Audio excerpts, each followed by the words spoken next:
Hi everyone, Amber here. My daughter is in piano right now. I have some quiet moments in the car where I can set up my camera and talk to y'all, so I figured now would be a great time to share my testimony for anybody who's interested in how I came to know Jesus and how he completely changed my life and made himself so real to me. So I'm going to share that today. In 2025, come and see my mistakes, living life so free. Dishes, laundry, cooking too, homeschooling with a lot to do. Every day a brand new vibe. Join the fun, watch her thrive. From sunrise to the moonshine, it's live in 2025. I grew up in Northeast Texas, and I grew up in a Baptist family. We were at church almost every time the door was open, and I remember any memories that I have from childhood revolve around going to church a whole lot. And like I said, I don't have the greatest long-term memory, but I do have a whole lot of video, and there are a few memories there. I grew up in a Christian family. My mom and my dad are both Christians, and they were the ones who took me to church. And so I was in the nursery when I was a baby, and I grew up in the church basically. When I was about, I don't know, maybe 5, I think, around 5, my mom said that one day after church I came to her and I was like, hey mom, I want to get saved. So she knelt with me in the living room at our couch, and she went through the sinner's prayer with me and kind of explained what needed to happen. And so I did that, and the following Sunday I was baptized. But fast forward a few years and I was reaching almost teenagerhood. That's the word you call it, you know, the greatest hood there is, teenagerhood. And I couldn't remember. I didn't have any memories of when that happened, and so I was just overcome with a lot of fear when I would go to church, because I was worried that if I were to die, that I wouldn't go to heaven because I wasn't saved, or I might have been saved but I didn't know for sure. So around that time, if my memory serves me right, first of all, let me tell you a little bit about our family dynamic at the time. I have an older brother who's like 2 years older than me, and then it was me, and that was our family. Like, I was the baby of the family, and I was the only girl, and I was living my best life, if you know what I'm saying. Like, I had a lot of attention and a lot of affection, and it was wonderful. Around the time that I turned 12 years old is when my mom and dad came to me and they said, hey, surprise, mom's pregnant and you're gonna have a baby brother. Just imagine, you know, what this selfish middle school girl does about that information, like how that makes her feel. Yeah, I wasn't happy. I think I ran to their bedroom and shut the door and just cried and cried and cried and cried, which was so selfish of me, because you're thinking like, that would make me so excited. I have my own baby doll to play with. But no, I was totally thinking about myself and how my mom was not going to give me the attention that she used to and whatnot. Anyways, around this time we were still going to church. There was a revival one night, and I decided, you know what, I'm just gonna make sure. Like, I'm just gonna go down to the front and I'm gonna make sure that I'm saved. How about that? Like, let's just iron this down with God for a minute.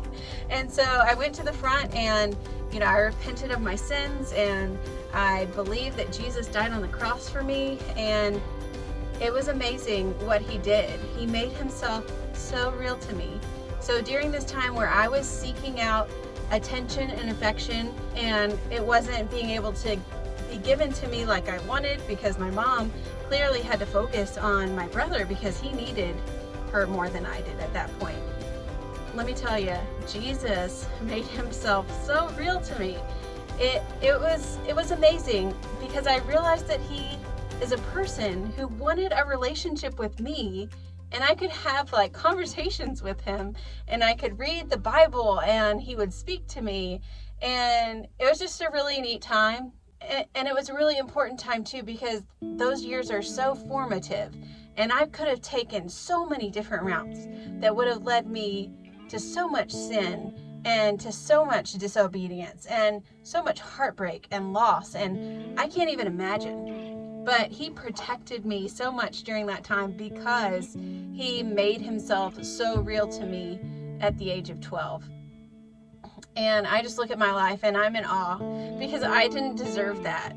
I didn't deserve him to completely transform me in that way and to protect me. I went to a public school. It was a small town, but it's still public school, and I look back and I think, wow, there were some really raunchy people, some really raunchy teenagers, and he protected me so much. Like I graduated high school like so naive, so innocent. I had no idea about the bad things of the world or anything like that.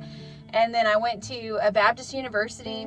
I mean, there were some raunchy people there too, let's be honest, but he again protected me there. I just look back at my life with so much gratitude and thankfulness, and I know that none of that could have happened without God.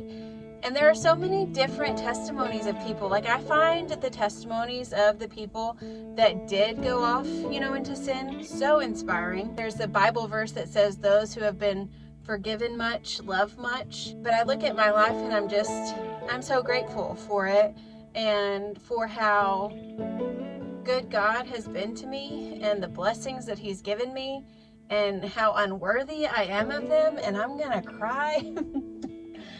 Oh, but crying about the goodness of God is totally acceptable in my opinion, because nothing tops it, honestly. Nothing tops it. And I'm not worthy of the things that he's done for me.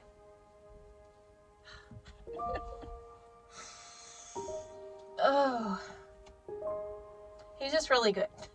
And if you don't know him, I encourage you to get to know him, because there's no relationship on earth that's like it. And he's shown me that time and time again as I've gone through so many things as a young adult and as a new mother, as a new wife. My life has been pretty easy for the most part. I've had definitely some traumatic things, specifically involving like some of the births of my children have been kind of traumatic. If you know, you know. Like, I think a lot of mothers have experienced that. Also, I had a miscarriage in between Abigail and Ezekiel, and I almost died. I needed a whole lot of blood. I ended up hemorrhaging, and that's a cool story too that I'll have to share sometime, because God never fails to prepare me for the hard.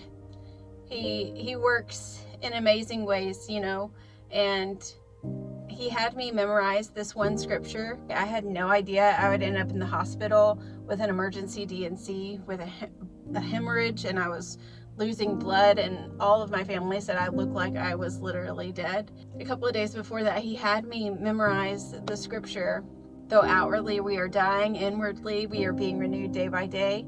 And I'll put the whole scripture right here because I can't remember it, but at the time I had it memorized, and so that verse was just playing over and over in my head as I was on that hospital bed, unsure of what was going to happen.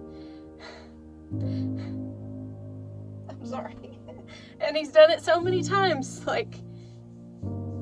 He's done it so many times, and I know that he's going to do it again and again and again, because that is how good he is. So if you don't know this God and you don't know how to find him, feel free to reach out to me.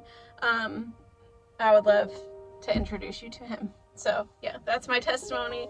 I hope it was a blessing to you, and I hope y'all have a wonderful, wonderful day.